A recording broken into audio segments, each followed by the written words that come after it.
Peggy 18.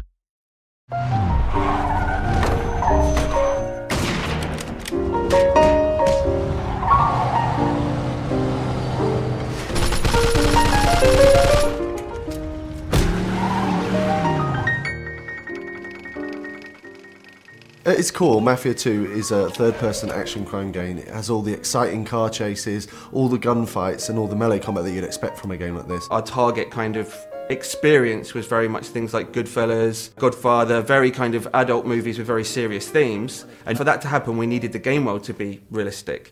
Shooting is one of the most important things in the game, and obviously, as we try to be realistic, our weapons are quite lethal. We really want it to feel like deadly combat. What we don't want is the player sort of rushing enemies and doing things like that, you know. You can only take 2 or 3 shots before you actually die. If someone shoots at you, the first instinct is to get behind some cover. It really feeds into that intense feeling that we really want from the gun combat experience. We spent a lot of time and effort on the cover system because the player will spend a lot of time using it.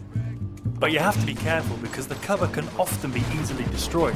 So if you're hiding behind a fence and it starts to disintegrate, it's time to move elsewhere.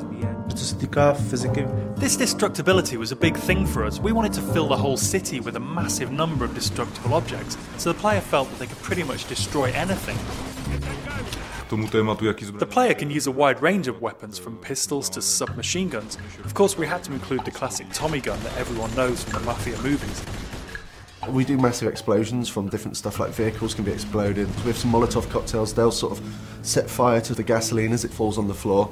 And all these different things are things that you'd sort of expect from the 40s and 50s weaponry. Melee combat in the game is a really sort of visceral experience. We wanted it to feel really brutal. So it's a very simple system. Using 2 buttons, you perform these either hard punches or light punches. And then using a combination of these, you perform these finishing moves. And the coolest thing is these finishing moves are sort of context sensitive as to where you are in the world. So if you're stood near the hood of a car, then the player might punch a guy and then sort of smash his head against the hood of the car, which is a really cool thing. The driving model is very realistic. So you drive these things, they really feel like period cars. They feel very heavy, they feel really satisfying when you're driving them around. Once you get familiar with the controls, there's a real skill to doing the handbrake turns, the donuts and the skids in the street.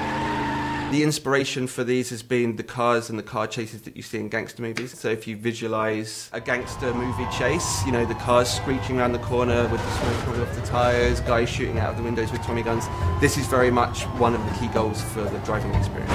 We've got like a few features in the game which allow the player to sort of like personalise their vehicle. In the body shops you can customise the car a fair deal. You choose the car that you like the best. You know, I'm going to choose to take this car on the mission because it's better than every other car in the city. I think that's a pretty cool decision to make. Our gameplay is great. We've got shooting, car chasing, everything a game needs, but we also need to link it to the story to create a believable game.